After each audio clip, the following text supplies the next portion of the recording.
All right. Well, look, the Tasmanian tiger, the Thylacine, it's a creature that is taken on mythical kind of status, hunted to extinction by around 1936 or so it's thought. But Neil Waters is part of the Thylacine Awareness Group of Australia, and Neil thinks that they're still out there. G'day, Neil. G'day, how are you? Good, mate. Neil, what's your experience? What makes you think that they're still out there? Well, there's literally thousands of sightings all over mainland Australia as well as Tasmania. People describe the same things independently of each other almost 99% of the time. These things are key thylacine traits and habits and physical features, locomotion, things like that. And then we find these large five-toed prints all over Australia, and I've had experts look at those and say they're unequivocally not dog prints. So what are they? They're not cat.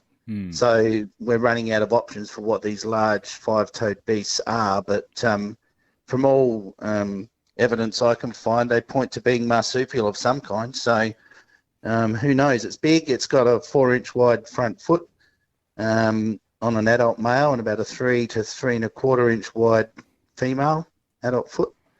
And we find these prints in every state of Australia. So there's sightings. We've actually had scat evidence once that came up with Numbat DNA from a scat from Tasmania, and there's no Numbats in Tasmania. Right, and they're very similar, aren't they? They share, 95% similar DNA?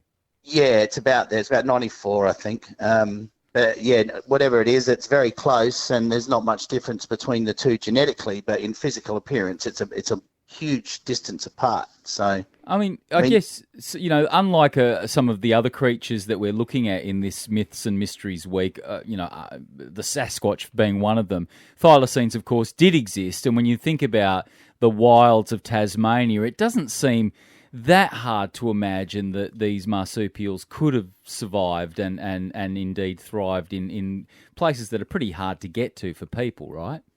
Yeah, absolutely. And it's the wilds of mainland Australia too, because they're seen in every state in just about every kind of habitat that exists. So they're widespread. They're very wily, and they stay out of the way of humans most of the time. But they do get seen, and they leave evidence like headless kangaroos with their lungs missing, lying around all over the place. Gee whiz. Well, Neil, we spoke to a gentleman who, him and his wife saw what they think to be a black panther out near Lancelin, and they said the authorities have come out there with drones and said, don't worry, leave everything to us and please don't tell anyone we've been here.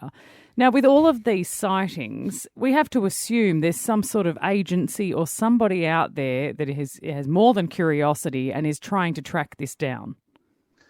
The government would probably have something going on there that they don't talk about to the public, because they don't want anyone to believe that the animals are there, because then they've got a responsibility to do something about them if they pose a threat. It's a financial thing, I'd say.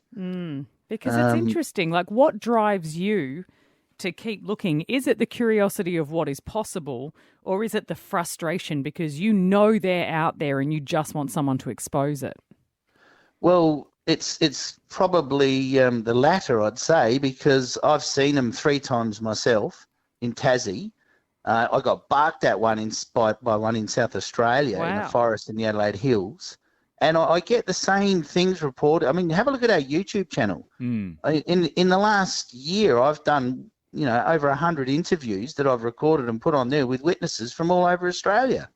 Some recent, some historical, and some multiple witness, and the whole bit. But, science just sits on its hands every time. Well, of course, we here in WA, we have our Nannup Tiger that in the southwest of Western Australia, where it's believed that a tiger exists.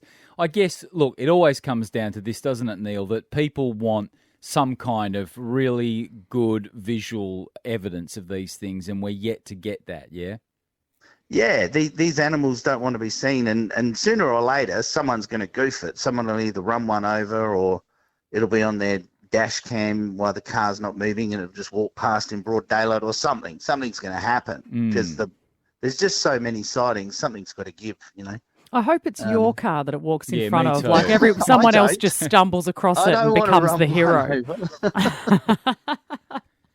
as much as I want to prove that it's there, I don't want to see one getting harmed to do it. So, but, if something happens by, accident, a lot of people don't deliberately run things over. They just run out all of a sudden and whack. It happens, And this was You don't have to be driving irresponsibly to have a roadkill incident. It was a remarkable predator, wasn't it? Or isn't it, the thylacine? Let's speak of it as if it exists. And it's clearly it's kind of a sexy animal. We don't have a lot of predator-type marsupials in Australia, and I notice even old Chris Hemsworth threw in some money to try and revive the thylacine. It's something that we do seem to want to have back in our lives. Yeah, but it's sadly, the Chris Hemsworth thing is about owning a creation. Make no mistake about it. They're buying a patent. Right. They're buying into a patent. Yeah. So whatever's created in those experiments will never be a wild, free, natural animal, no matter what they think they're doing. No. So it's a little bit ridiculous that there's $10 million to, experiment, but there's not. And we're trying to raise $14,000 to buy some equipment, and we've managed to raise just over $5,000 at the moment with a funding campaign. What's the campaign, just so we Neil? can get some better quality gear to film these things with. Yeah. What's the campaign so we can give it a shout out?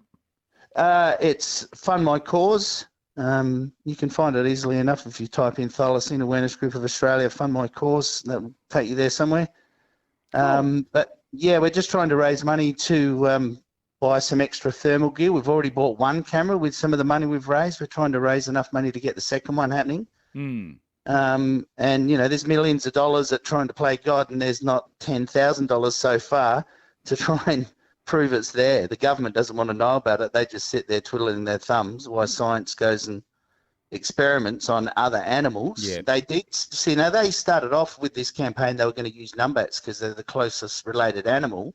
But suddenly now they're using Dunnarts because they're also pretty closely related, and it's not as controversial because Numbats are an endangered species. Yes. Yeah. And if these guys have got Numbats in laboratories and they're experimenting on these animals, and I'm sure they have, and then, you've got to think about that for a little bit. Oh, Well, I mean, and- geez, our track record on our own animals is disgusting. Yeah, So perhaps the Australian government are embarrassed that they used to pay people a bounty to actually take out the thylacine. Yeah, exactly. But it was the Tasmanian government, and it was a colonial thing, It's Sure. just, it's unfortunate. But when you go through Trove and all the newspaper archives, there are literally thousands of old articles about striped animals on the mainland that look like dogs or tigers. They called them tigers. This is the Queensland tiger that's still seen to this day. And, everybody that sees it claims that it's not a thylacine, but it's definitely a carnivore and it's big. right. And these animals are seen in Victoria and New South Wales, and there's some sightings from South Australia and WA as well. But science says they've been extinct for 10,000 years, so that's got to be it. So the hope is to, all of us have watched those David Attenborough documentaries where cameras are set up on tracks and they capture some fantastic footage of animals that, were either thought extinct or very hard to find. Is that the hope with the funding that you'll receive? Yeah, absolutely. We've bought one thermal monocular, which has got a range of about 1.6 kilometres. And it's, really good technology.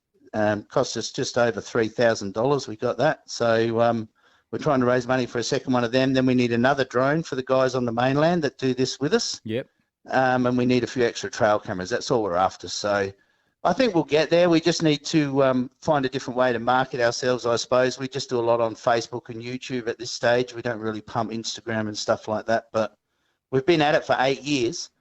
And we've got a few interesting photos in the last few years from northeast Tasmania that I'm pretty adamant of what I say they are. So Well, Neil, just got to convince the experts. Neil, if you get the photo camera the photos and the cameras that you're looking for, you might actually have some shots to put on Instagram. Well, I do put some things on Instagram. I've got an Instagram account, but it's not my thing. I've just got that much to do with bloody YouTube and Facebook. Well, I haven't got time for everything. So Well, we hope this helps, buddy, and you need to get a Kardashian involved, some influencer to try and boost your numbers. Wrap them in a thylacine fur. well, there's a lot of good intention with some of the stuff the Hemsworth did with the Devils there in Barrington Tops, I think it was, in New South Wales. But yeah, 10 million to try and clone it and own it, that's pretty sad. Yeah. It's a commercial thing. It's got nothing, all right, they're developing a technology that might produce something, but it's never going to be a thylacine, whatever they produce. So No, and it's just sad to think that that's where humanity's got to. We're trying to resurrect things that we should never have got rid of in the first place. Well, resurrect things that we should be investigating that might actually They still already are cry. out. Yeah. More importantly. Thanks so much for your time, Neil. It's been fascinating. No worries. All right. Well, look, you guys have a great day, and thanks for your time. Thanks Cheers, for calling. Cheers. Thanks, Neil. Bye. All the Cheers. best.